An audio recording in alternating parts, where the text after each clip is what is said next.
요한복음 14장 16절 17절 말씀 제가 읽겠습니다. 내가 아버지께 구하겠으니 그가 또 다른 보혜사를 너에게 주사 영원토록 너희와 함께 있게 하리니 그는 진리의 영이라 세상은 능히 그를 받지 못하나니 이는 그를 보지도 못하고 알지도 못함이라.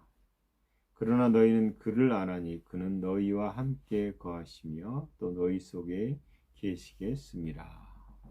아멘. 예, 오늘은 영의 삶을 활성화시켜라. 영의 삶을 활성화시켜라. 이 말씀, 이 주제로 하나님 말씀을 나누겠습니다. 예수님을 믿고 거듭난 새로운 피조물의 삶에 가장 우선하고 또 핵심인 것은 우리가 성령님의 충만함을 입어 사는 것입니다. 이 성령님의 충만함이라는 것은 사도행전에 보면 예수를 고백하고 나서도 성령이 안수를 받고 성령 세례를 받는 걸 볼 수 있습니다. 여러분, 예수 그리스도를 주로 고백한 자들은 성령님이 들어오시거든요.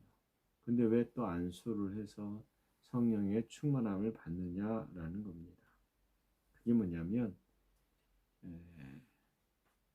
그리스도인들이 이 땅에 사는 동안 지속적으로 그 충만함을 입어서 살아야 되기 때문입니다.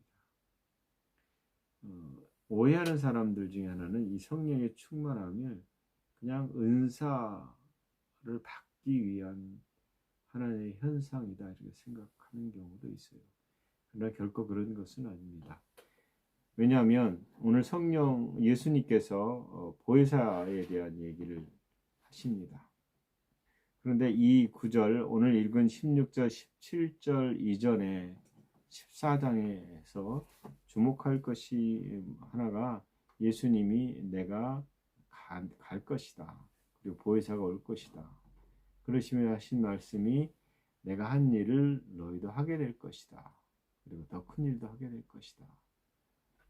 이것과 연결시켜 보면 성령께서 오시면 그런 놀라운 일들이 그리스도인들 교회 가운데 일어나게 될 것이다 라는 얘기입니다. 그래서 그 또 다른 보혜사인 성령께서 실제로 오십니다. 그런데 이 오심은 거듭남의 역사가 아니고 우리 안에 생수의 강을 두시고 그 생수의 강이 흘러 넘치는 역사죠. 하나님께서는 이 그리스도인들이 이 흘러 넘침에 대한 성령님의 충만함을 날마다 갖기를 원하신다. 그게 바로 영의 삶을 살 수 있도록 하는 유일한 길입니다. 우리는 영의 삶을 활성화할 필요가 있습니다.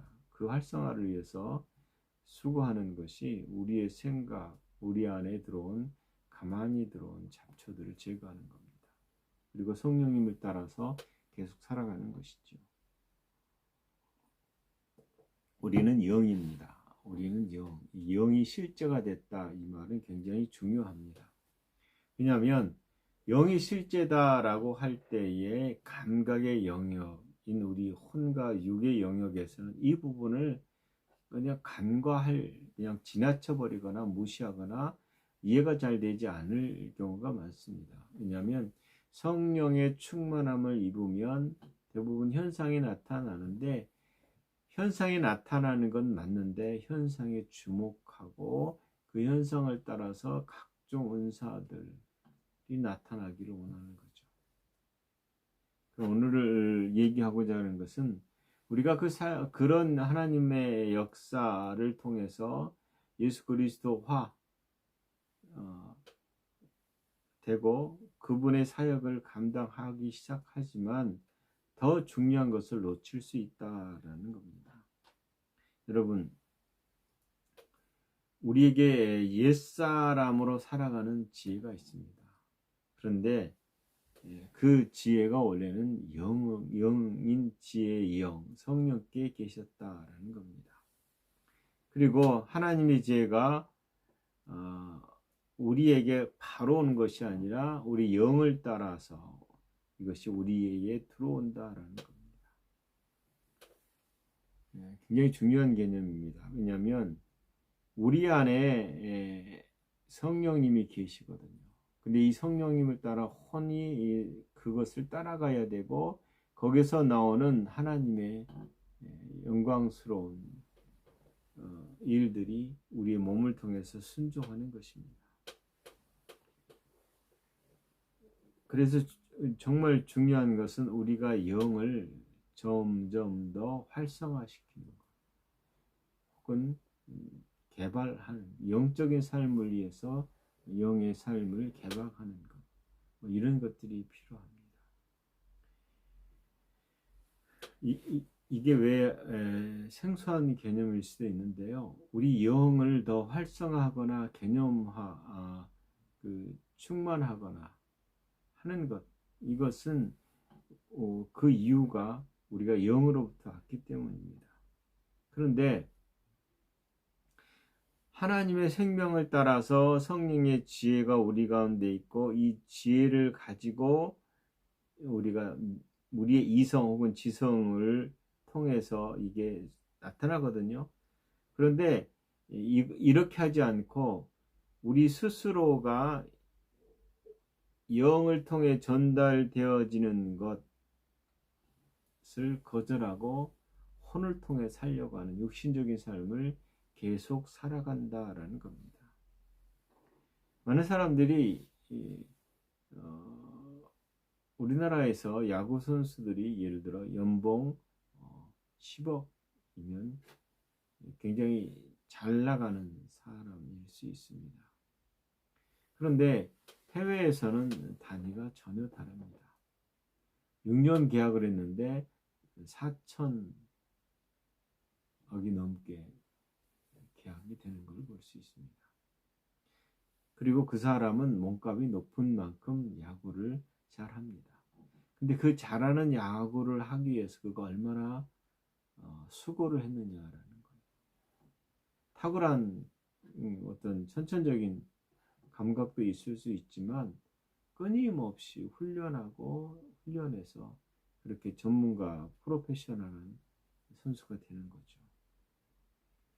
많은 사람들이 이런 우리 감각의 영역에서 일어나는 이 프로페셔널에서 얼마나 많은 시간들을 투자하는가. 그리고 우리의 영의 영역은 굉장히 무시합니다. 여러분, 하나님의 영의 영역을 자꾸 신비주의나 은사로만 풀어가면 문제가 생깁니다. 그러나 이것을 뛰어넘어서 균형 있게 가는 것은 결국 말씀을 온전하게 적용하고 이해하느냐라는 거예요. 대부분 이것은 시간도 걸리고 어려운데 그냥 은사 한 방으로 모든 게 끝나지 않느냐 이렇게 생각한다라는 거예요. 그건 분명히 오해된 것들이 많습니다. 우리는 우리의 영의 개발을 위해서 유일한 길이 종교라고 생각하고 그것을 들락날락하는 사람이 있어요. 무슨 말이냐면 노력을 통해서 영을 활성화시키려는 종교적 행위가 있다. 가령 뭐 교회의 여러 가지 프로그램을 따라서 부지런히 하는 건 좋은데 그것으로 내가 성장할 것이다. 영의 삶이 충만해질 것이다 라고 하면 오해가 많다라는 겁니다. 우리가 많이 알면 뭔가를 해결할 거라고 생각하는데 이 많이 알미 성령님을 따라가지 않으면, 성령님과 동행하지 않으면 그냥 인간의 알므로 끝난다라는 겁니다. 여러분, 우리는 영입니다. 그리고 모든 것이 영으로부터 나온 거다. 그렇기 때문에 우리는 심각한 고민을 할 필요가 있습니다. 왜냐하면 우리는 영으로 살지 않거든요. 대부분 육신으로 삽니다. 육신으로 살면서 기도하고 육신으로 살면서 예배하고 육신적인 삶을 모든 삶의 현장에서 하면서 성령께서 역사하기를 기대한다는 것은 모순된 행동이다라는 거예요. 우리의 의식이 항상 성령님을 향해서 있어야 되는 것은 분명한 사실입니다. 요한복음 오늘 읽은 말씀에 아버지께 구하겠으니 그리고 우리가 어떻게 성령의 충만함을 입을지 대한 얘기가 나옵니다. 그분이 오셔서 우리와 함께 하겠다. 그분은 진리의 영이다. 그리고 세상은 그를 받지 못할 것이다. 그 다음에 그를 보지도 못하고 알지도 못함이라. 그러나 너희가 그를 아나니 너희가 그를 안다. 즉 믿는 자들은 성령님의 역사를 안다라는 거예요.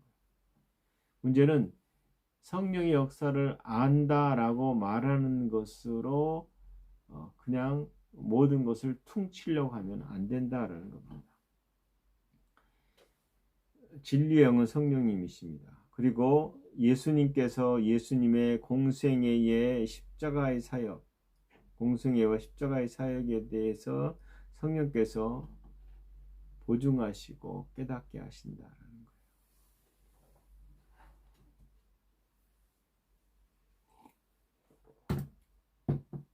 사람이 우둔해지면 성령님의 역사를 따라가지 않습니다. 민감해지지 않습니다. 믿지 않는 사람들은 대부분 감각의 지식으로 삽니다. 그게 육신적이라고 그러죠. 감각이라고 말할 때 이것은 오감으로 오감을 따라서 배우고 판단하고 생각하는 것으로 가득 찬 존재입니다. 이게 그리스도인들에게도 동일하게 그런 역사가 있습니다. 그래서 조심해야 될 게 어떻게 하면 우리의 영을 따라 살 것인가에 대한 고민입니다. 요한복음 16장 13절에 보면 그러나 진리의 성령이 오시면 그가 너희를 모든 진리 가운데로 인도하시리니 라고 되어 있습니다. 그리고 후반절에 그가 스스로 말하지 않고 오직 들은 것을 말하며 장래 일을 너에게 알리시리라 이렇게 말합니다. 이 약속은 하나님이 사도 바울을 통해서 우리에게 주신 계시입니다. 그리고 이 계시는 우리 세대가 아니라 1세기 세대가 아니라 모든 세대에 걸쳐서 적용되고 확대되는 말씀입니다.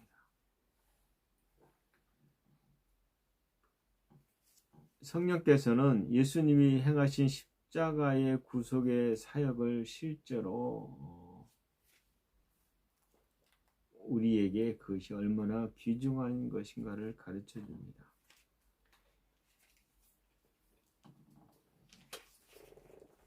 그 다음에 예수님께서는 영 안에서 부활하셨습니다.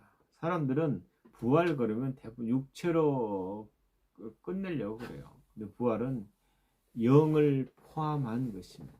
혹은 영을 따라 부활하시고 육체도 부활했다 라고 생각해야 됩니다.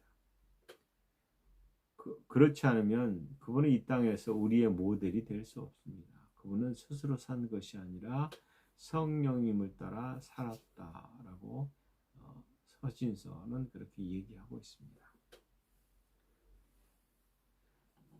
우리가 예수 그리스도 안에서 영의 부활과 육체의 부활을 동시 취합니다.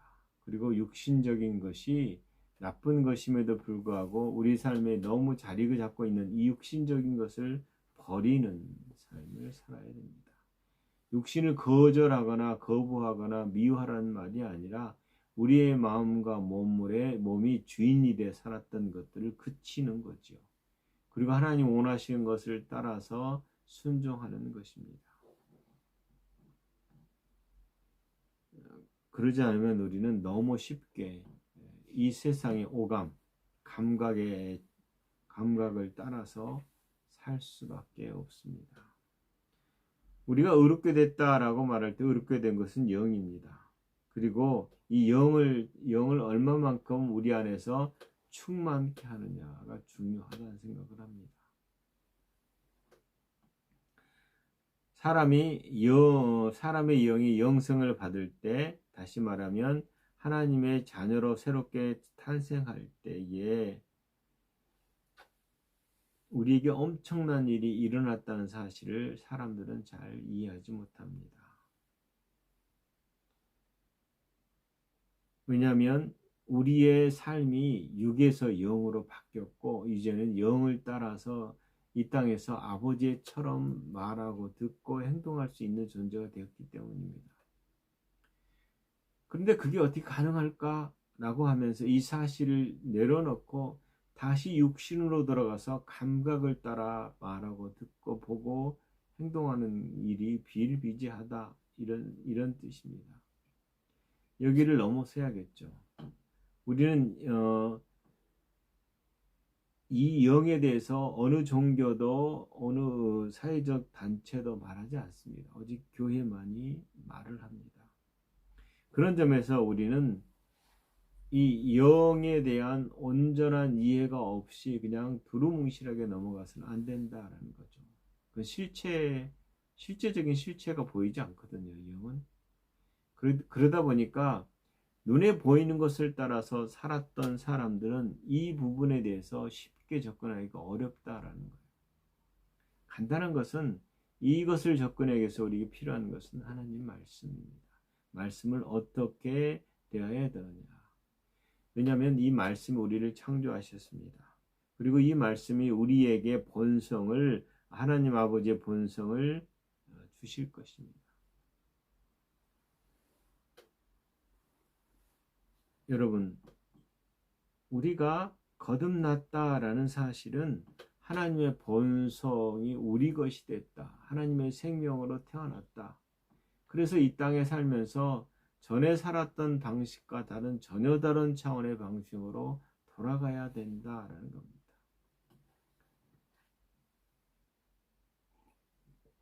거듭나면 하나님 본성이 우리 안에 들어옵니다. 그 본성에는 하나님의 지혜가 우리 안에 들어온다라는 거예요. 그래서 좀 구별되고 차별된 삶을 살아가기 시작하는 것입니다. 하나님과 우리 사이를 이 사랑 아버지의 본성으로 거듭나게 한 뒤에 우리에게 나타나는 것은 믿음입니다. 믿음이란 말을 여러분 잘 생각하십시오. 영을 따라서 믿음으로 하나님과 관계를 맺어라, 이 소리거든요. 그래서 예수 그리스도 안에서 하나님의 성령이 우리 안에 오시면 그 생명의 삶을 살아갈 때에 우선은 하나님을 아는 것이 굉장히 중요합니다.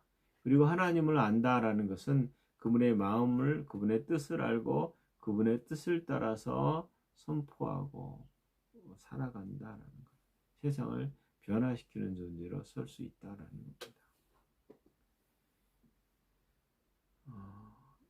새로운 피조물 혹은 거듭난 사람을 우리는 그리스도인들이라고 부릅니다. 그런데 이 새롭게 된다라는 것이 무엇이냐라는 거예요. 우리 영의 새로운 탄생이 있겠죠. 고린도후서 5장 21절에 하나님이 죄를 알지도 못하신 일을 우리로 대신하여 죄로 삼으신 것은 예수님이 죄가 된 거예요. 어느 영역의 죄가 아니라 전체가 죄로 가득한 그런 존재. 그 존재로서 이 땅을 살아가는 것입니다. 그래서 우리 안에 새로운 양심과 자아가 생기고 이 새로운 피조물 안에 죄가 들어오면 그것을 싫어하고 막아내게 돼 있어요. 거절하고. 그 죄를 따라가려고 하지 않는 거죠. 그래서 죄의식이 우리 안에 생길 때 이것은 추론이 아니라 죄의식은, 그러니까 우리 가운데 죄의식이 우리를 정죄하고 하나님의 자녀의 삶을 살아갈 수 있도록 지속적으로 요구하는 것이죠. 하나님 우리를 새롭게 하셨습니다. 이 새롭게 한 나는 이제 새로운 피조물의 삶을 살아야 됩니다. 새로운 피조물의 삶을 살기 위해서 우리 안에 성령님이 계신다라는 거예요. 이분은 떠나지 않고 영원토록 함께 하시겠다. 이 말은 전에는 떠나셨는데 다시금 오신다는 거예요. 우리를 깨끗하게 하신 다음에 하나님의 자녀의 삶을 살 수 있도록 성령께서 이것을 보증하시고 인도하신다는 거예요. 그래서 우리가 이것을 따라서 영의 삶을 살 때에 이것과 똑같이 뒷받침되는 다른 종교가 있느냐라는 거예요. 결코 없습니다. 우리밖에. 우리는 성령님을 따라서 예수님을 믿고 살아가는 것입니다. 그것이 뭐냐? 하나님의 본성이고 하나님의 사랑이요 하나님의 생명이다 라고 말합니다. 성령님은 결코 떠나지 않습니다. 제가 이 설교를 준비하면서 곰곰이 생각해 봤어요. 우리가 영을 따라 영의 충만한 삶을 살기 위해서 정말 필요한 게 뭘까? 성령님이시구나. 그런데 내가 모든 순간 그분을 인정하고 사는가? 라고 했을 때 그러지 않더라고요. 제가 무슨 일을 할 때에 제가 가지고 있는 지혜와 경험을 따라서 보통 일을 해요. 그러면서 그 중심에 성령님을 두지 않더라고요. 그분께 여쭤보거나 생각하거나 그분의 뜻이 무엇인지를 알려고 하지도 않더라고요. 왜냐하면 내가 하는 일이 옳고 바르고 이렇게 하는 것이기 때문에 괜찮구나. 나는 옳은 선택을 하고 있어. 이렇게 생각하고 그냥 가고 있더라고요. 이건 아니구나라는 생각을 했습니다. 왜냐하면 내가 옳은 길을 간다고 생각하고 선택한 것이 하나님이 원하시는 길이 아닐 수 있잖아요. 이게 아니구나라는 생각이 바뜩 들어서 내가 어느 부분을 너무 잘못하고 있구나. 그래서 회개도 하고 그분께 더 집중하려고 하고 성령님께 여쭤보기도 하고 다시금 말씀으로 되돌아가서 확인해보고 이런 게 정말 필요하다는 생각을 했습니다. 왜냐하면 우리의 본성은 아버지 본성이거든요. 우리의 본성은 하나님의 사랑이 부음받은 우리 심령 안에 성령에 의해서 부음받았거든요. 그래서 우리는 새로운 하나님의 본성, 새로운 피조물, 새로운 하나님의 사랑으로 이 땅을 살아가는 자가 됐다라는 거예요. 그래서 우리의 본성이 하나님의 사랑입니다. 그런데 보십시오. 하나님의 사랑이라고 말하는 내가 그렇게 행하고 있느냐라는 거예요. 하나님이 우리에게 주신 하나님의 생명은 이성의 산물이 아닙니다. 영의 의식의 산물이다. 영의 의식. 고린도전서 1장 30절에 보면 너희는 하나님께로부터 나서 그리스도 안에 있고 예수는 하나님으로부터 나서 우리에게 지혜와 의로움과 거룩함과 구원함이 되었으니 기가 막힌 말씀이거든요. 예수님이 우리의 지혜요, 의로움이요, 거룩함이요, 구원합니다. 다른 데에서는 찾아볼 수 없다라는 거예요. 그래서 바울이 끊임없이 외친 게 그리스도 안에서 나를 발견해라. 그리스도 안에서 너의 존재가 진짜다. 이렇게 얘기를 한 겁니다.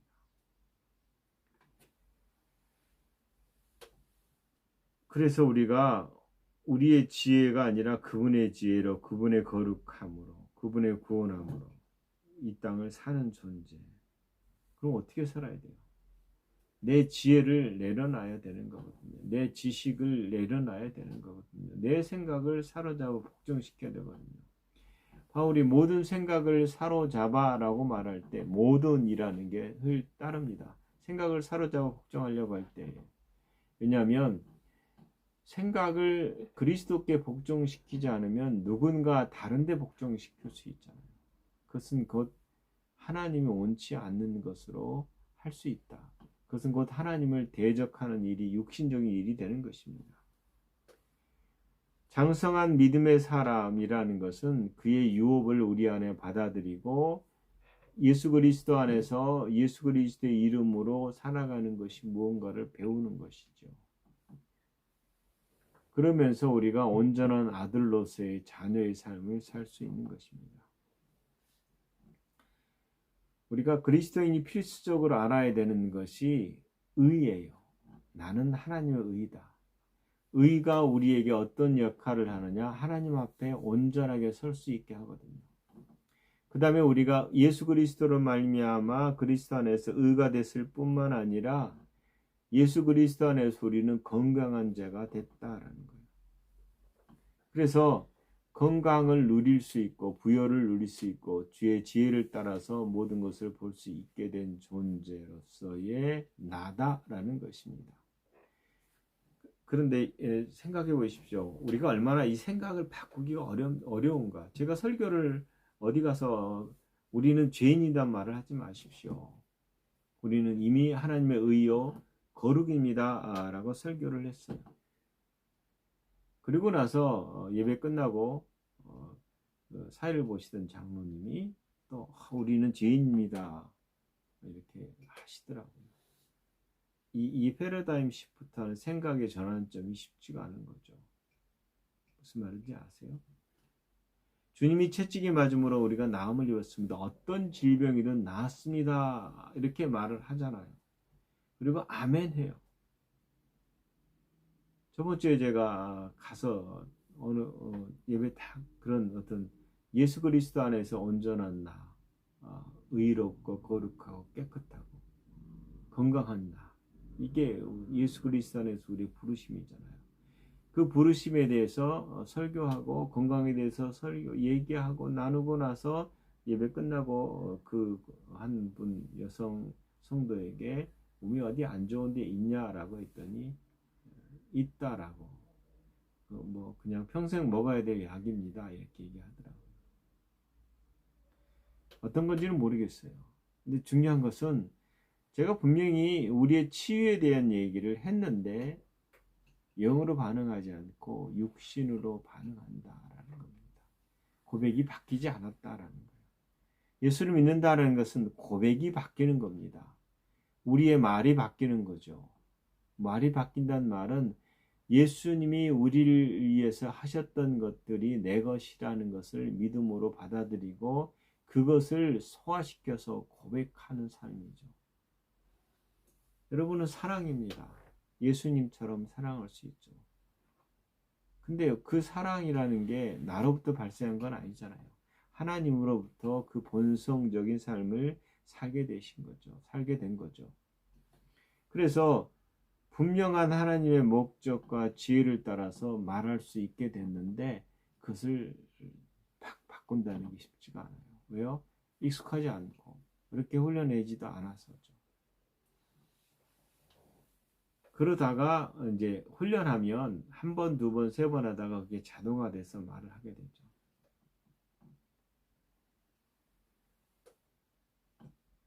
보십시오. 저희 어머니가 작년 10월에 돌아가셨어요.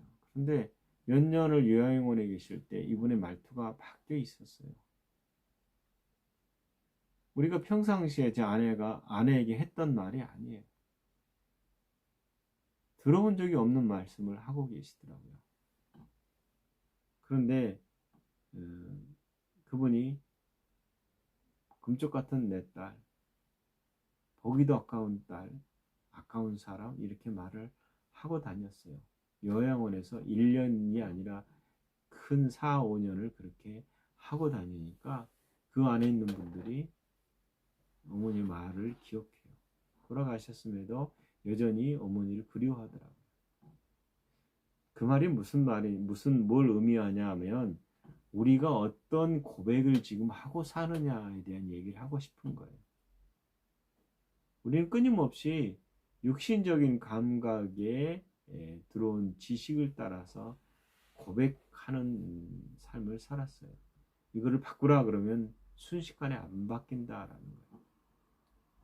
한 아이가 태어나서 자라날 때까지의 그 아이가 생각의 어떤 것들을 고정화시키고 어떤 철학, 가치관, 자기 가치관이죠. 자기 정체성을 세우려고 할 때에 그가 얼마나 많은 생각과 반복된 말을 통해서 세워지겠어요. 근데 이것이 하나님으로부터 온 게 아니라 이 세상의 오감을 통해서 받아들인 지식과 지혜거든요.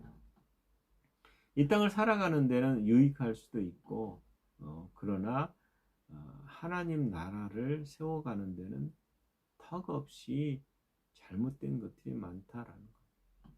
그래서 새로운 피조물은 거듭난 새로운 피조물의 영의 삶을 살기 위해서 가장 우선하는 게 우리의 생각과 말을 말씀으로 바꾸기 시작해야 되는 거죠. 그럴 때의 부딪힘은 우리가 했던 습관적인 것들이거든요. 우리는 그리스도 안에서 새로운 피조물입니다. 그리스도 안에서 온전한 자입니다. 새 사람이요 새로운 영이요 재창조된 영이다. 그러므로 우리가 하나님 말씀을 따라 살 때에, 즉 사람이 떡으로만 살 것이 아니요 라고 말한 그 말의 시작은 사람은, 거듭난 자는, 새로운 피조물은 말씀이 우리 삶의 표준이요 전부가 되어야 된다 이 말입니다.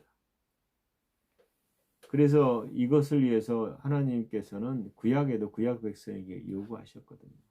여호수아가 이 율법책을 내 입에서 떠나지 말게 하며 주야로 그것을 묵상하며 하여 그 안에 기록된 대로 다 행하라 이렇게 되어 있습니다.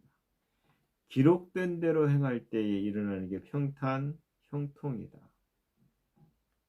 여러분 이것을 구약에서만 준 것이 아니라 신약에서도 그 말씀을 고백하기를 요청하는 것입니다. 살아있는 말씀, 예수님이 예수 그리스도 안에서 우리에게 주신 말씀, 이런 것들을 고백해 나가라는 거예요.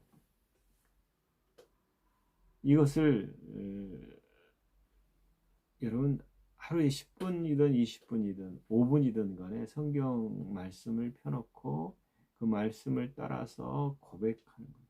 이 말이 뭐냐면 여기에는 말씀을 가감하라는 말이 아니고 해석하라는 말이 아니에요.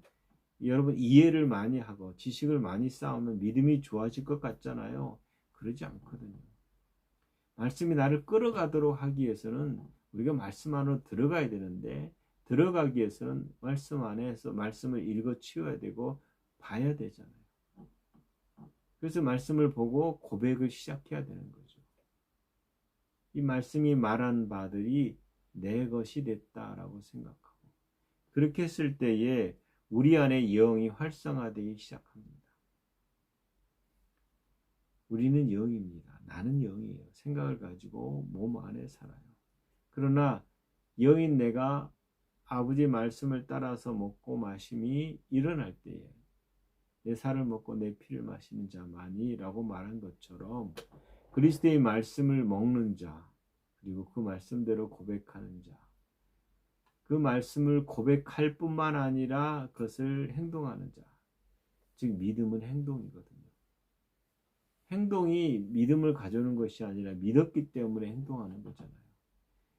나을 것이다가 아니라 나았습니다 하고 선언할 때에 믿었으니까 나았다고 선언하고 나은 것처럼 생각하고 걸어다니는 거죠. 그러다 보면 하나님의 우리의 믿음의 역사를 통해서 일하신 걸 볼 수 있죠. 여러분 그리스도 안에 있습니다. 영적인 존재입니다. 영적인 것은 물리적인 것, 우리가 오감으로 만져지는 것만큼은 실제입니다. 그리고 그 말씀이 우리의 실제가 될 수 있습니다. 그 말씀이 우리 안에서 우리를 이루어갈 수 있습니다. 문제는 뭐냐면 하나님께서 우리에게 가장 좋은 길을 보여주시겠다고 약속하셨어요. 이게 이제 고린도전서 12장 마지막 절이거든요. 내가 또한 가장 좋은 길을 너에게 보이리라 이렇게 말씀해요. 그리고는 14절 가로 13절로 넘어갈 때 13절은 우리가 잘 아는 사랑장이잖아요. 그래서 세상에서 예수님이 우리에게 아버지의 생명을 가져온 받은 것처럼 우리가 그 생명으로 하나님의 본성적인 것을 따라서 이 땅을 살아갈 때에 우리 삶은 영으로도 충만해지고 활성화될 것입니다. 오늘 여기까지만 하겠습니다. 아버지의 말씀이 우리 안에서 주의 생명으로 충만함을 입고 그 말씀이 살아서 내 삶을 마음을 새롭게 하기 시작할 때 우리는 그 충만함을 따라서 이 땅에서 아버지의 일하심 하나님의 영광스러움을 나타나게 될 것입니다. 기도하겠습니다. 하나님, 우리를 의롭다 하셨습니다. 우리를 새롭게 하시되 주의 말씀으로 우리를 낳으시고 이 땅에 살지만 하나님 나라의 삶을 살 수 있게 하신 것을 감사합니다. 우리를 더 가르치시고 더 인도해 주시고 아버지께서 우리에게 원하시는 것들을 분별하며 이 땅을 온전히 살아가게 하시옵소서. 주님이 채찍에 맞음으로 우리가 나음을 입어서 우리는 건강합니다. 건강을 누리는 자가 되게 하셔서 감사합니다. 예수님이 우리의 지혜와 의로움과 거룩함이 되셨습니다. 우리는 그리스도 안에 있습니다. 그 안에서 기도하며 삶을 얻게 하신 것을 감사합니다. 그러므로 우리가 아버지 우리의 삶이 우리의 행동을 통해서 거룩해진 것이 아니므로 거룩한 자가 거룩함을 드러내는 삶을 온전히 살아가게 하시옵소서. 감사합니다. 예수님 이름으로 기도합니다.